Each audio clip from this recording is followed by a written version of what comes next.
الحمد للہ والصلاة والسلام علی رسول اللہ اما بعد۔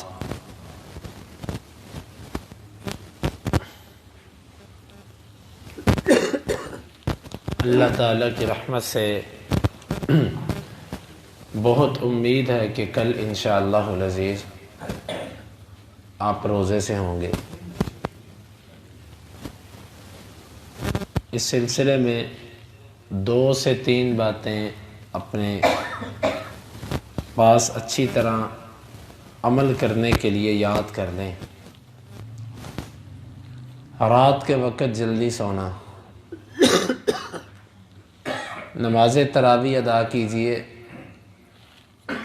جہاں آپ سمجھتے ہیں کہ بغیر وقت ضائع کیے سنت طریقے کے مطابق نماز تراویح ادا کی جائے، وہاں پر نماز تراویح ادا کیجئے، اور انشاءاللہ امید ہے کہ ہماری یہ مسجد اسی طریقے پر ہے۔ نماز تراویح ادا کرنے کے بعد آپ بالکل موبائل اور ان چیزوں کو استعمال مت کریں، کیونکہ یہ چیز آپ کو نیند سے دور کرتی ہے۔ آپ سو جائیں۔ جب آپ نماز تراویح پڑھ کے مثال کے طور پہ زیادہ سے زیادہ بھی آپ 10 بجے پونے 10 بجے نماز تراویح سے فارغ ہو جائیں گے انشاءاللہ۔ یہ بھی ممکن ہے کہ 9:30 بجے بھی فارغ ہو، لیکن چلیں پونے 10 بجے تک انشاءاللہ آپ تراویح سے فارغ ہو سکتے ہیں۔ آپ کھانا وغیرہ پہلے کھا چکے ہوں، کیونکہ اگر رات کو لیٹ کھانا کھائیں گے تو سحری کے لیے مشکل ہے۔ آپ جاتے سو جائیں۔ جب آپ سوئیں گے تو پھر آپ 10:30 بجے بھی اگر سوتے ہیں تو صبح آپ 4:30 بجے بھی اٹھتے ہیں، یا 4:15 یا 4 بجے، تو تقریباً آپ کو 5.5 گھنٹے نیند کے لیے کافی ہیں۔ 4 بجے اگر آپ اٹھتے ہیں تو تقریباً آپ کے 5.5 گھنٹے، اور اگر 10 بجے سوتے ہیں تو 6 گھنٹے آپ کے بنتے ہیں۔ یہ نیند اپنی جب آپ پوری کر لیں گے، پھر صبح کے وقت جب آپ اٹھیں گے سحری کرنے کے لیے تو سحری بھی کریں گے، اور اس کے ساتھ ساتھ ایک اہم عمل جس سے لوگ غافل ہیں، سحری کے بعد استغفار، سحری کے وقت استغفار۔ اس کے 2-3 فوائد ہیں۔ پہلا فائدہ یہ ہے کہ آپ سحری سنت کے مطابق کریں، آخری وقت میں کریں، لیکن اذانوں سے پہلے۔ ایک روٹین بنا لیں کہ اذان سے 5-10 منٹ پہلے آپ فارغ ہو چکے ہیں اپنے کھانے پینے سے۔ یہ جو ایک طریقہ ہے کہ اذان کے وقت میں کھانا، اس وقت کھاتے رہنا، یہ طریقہ انتہائی مشکوک ہے۔ لیکن صحابہ کرام کے دور میں نہ گھڑیاں، نہ کیلنڈر، نہ پہلے اوقات بتائے جاتے تھے۔ لوگ بس انتظار اور ایک اندازے میں ہوتے تھے کہ ابھی اذان ہوگی تو کھانا بند کریں گے۔ آپ نے ان کو رخصت دی کہ جب تم اذان سنو تو ہاتھ میں جو چیز ہو اسے کھا لو۔ لیکن جب پہلے سے پتہ ہے، 1 سیکنڈ گنا جاتا ہے گھڑی کا، 1 منٹ گنا جاتا ہے، پہلے سے ہر چیز مرتب ہے، پھر جان بوجھ کے اپنی سحری کو اتنا لیٹ کرنا کہ ایک کی اذان ہو گئی، پھر دوسرے کی شروع ہو گئی، پھر تیسرے کی شروع ہو گئی، پھر آ کر علماء سے مسئلے پوچھنا، جی اذان کے دوران کھایا جا سکتا ہے نا؟ صاف مطلب ہے کہ آپ کا اپنا دل مطمئن نہیں ہے، اسی لیے آپ بار بار سہارے لے رہے ہیں، کبھی کسی سے تائید لیتے ہیں، کبھی کسی سے۔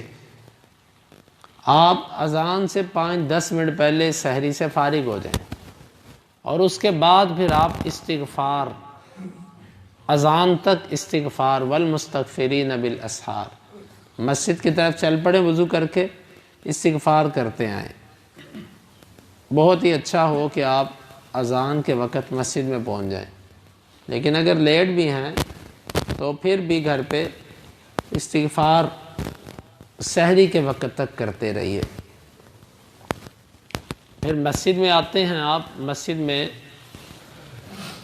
آ کے ذکر اذکار کیجئے، قرآن مجید پڑھیے، پھر فجر کی نماز ادا کرنے کے بعد اشراق تک مسجد میں بیٹھ کے اذکار اور قرآن مجید کی تلاوت۔ نبی کریم صلی اللہ علیہ وسلم کا معمول تھا آپ اشراق تک مسجد میں بیٹھا کرتے تھے۔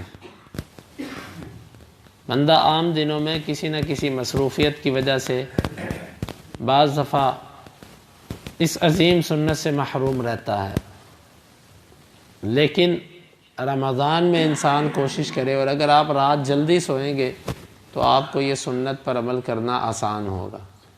لیکن جب آپ 12، 1، 2 بجے سوئیں گے، یا آپ کہیں کہ جی ہم سحری کر کے ہی سوئیں گے، پھر آپ فجر بھی نہیں پڑھیں گے۔ اگر فجر پڑھ بھی لی تو جیسے ہی سلام پھرے گا آپ بھاگنے کی کریں گے۔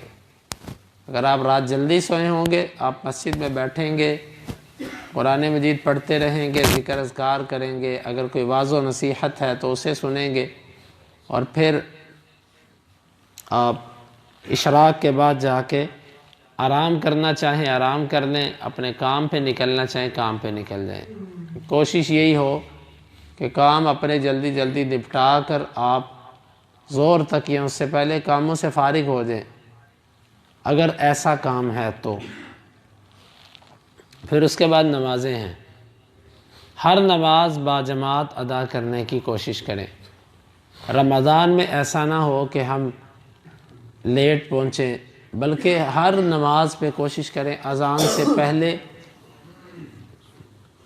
سے پہلے مسجد پہنچنے کی، اگر لیٹ ہوں تو اذان کے ساتھ مسجد پہنچنے کی۔ یہ تربیت کا مہینہ ہے، اپنی تعمیر کا مہینہ ہے، تعمیر شخصیت اس مہینے میں ہوتی ہے۔ اگر اب ہم اپنی تعمیر نہیں کرتے تو پھر واللہ ایسے بے ذوق لوگوں کو اللہ بھی نہیں بدلتا۔ اللہ بدلتا وہ نہیں ہے کہ جن میں جذبہ اور ذوق ہوتا ہے۔ خود بھی آئیں اور اپنے سارے عملے کو، اپنے ملازموں کو، اپنے ساتھیوں کو لے کر آئیں کہ چلو بھئی یہ ایک دعوت بھی ہے اور اس کے ساتھ ساتھ عبادت بھی ہے۔ تو یہ چند چیزیں ہیں، اور اسی طرح افطاری کے ساتھ کوشش کریں کہ اپنے گھر کی روٹین ایسی بنائیں کہ افطاری سے کوئی آدھا گھنٹہ پہلے آپ کے گھر کے اندر کھانے پکانے کے کام بند ہو جائیں۔ بس یہ جو ہمارے منہ کو لگ گیا نا چسکا کہ گرم گرم چیز نکل کر آئے اور کیا مزہ، اس سلسلے میں ہم نے کتنی عبادات کھو دی اور کتنی ہم نے جو ہے وہ نیکیوں سے اپنے آپ کو دور کر لیا، ہمیں اندازہ نہیں۔ کوشش کریں کہ اگر گھر کے اندر کوئی اور مصروفیت نہیں ہے تو عصر کے فوراً بعد گھر والوں سے کہ سب چیزیں آپ بنائیں، تیار کریں، افطاری سے آدھا پونا گھنٹے پہلے صرف قرآن کی تلاوت ہو، دعا ہو، اللہ کے نبی صلی اللہ علیہ وسلم پر درود پڑھا جائے، یہ کام ہو۔ یہ نہیں ہے کہ افطاری سے پہلے دوڑ لگی ہے، وہ فلاں جگہ سے یہ لے کر آؤ، فلاں جگہ سے یہ لے کر آؤ، گھر کے اندر نہ خواتین کو کوئی سوجھ ہے نہ مرد کو کچھ سمجھ ہے کہ کیا کرنا ہے اور کیا نہیں۔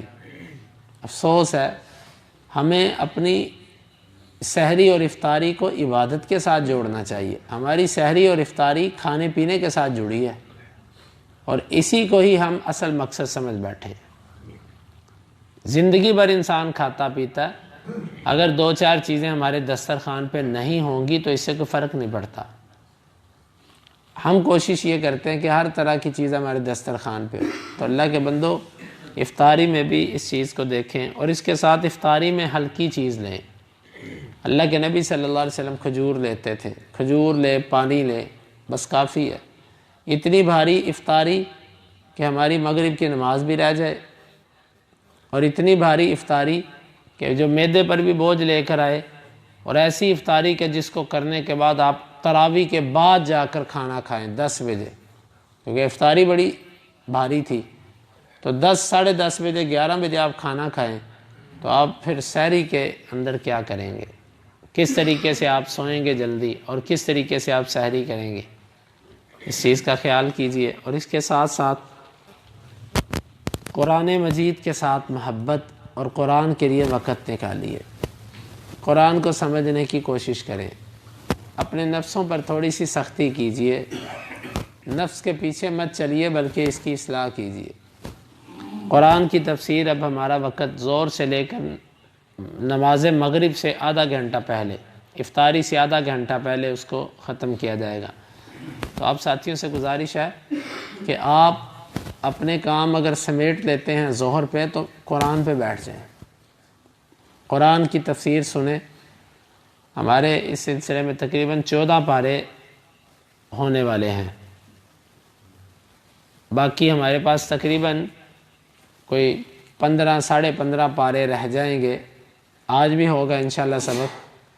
تو اس میں آپ 27-28 رمضان تک یہ جو ہماری تفسیر چلے گی اس میں آ کر بیٹھیں، قرآن کو سمجھیں، قرآن کی بصیرت حاصل کرنے کی کوشش کریں۔ اپنے گھر پہ اپنے بچوں سے کہیں کہ قرآن کو لگائیں، جو خواتین نہیں آ سکتی وہ گھر پہ بیٹھ کے قرآن سنیں۔ تو یہ رمضان ہے، اس میں خیر کے ارادے کیجئے، عزم کیجئے اور اس کی تیاری کیجئے۔ اللہ تعالی ہمیں خیر سمیٹنے کی توفیق عطا فرمائے۔ سبحانک اللہم ربنا و بحمدک، اشہد ان لا الہ الا انت۔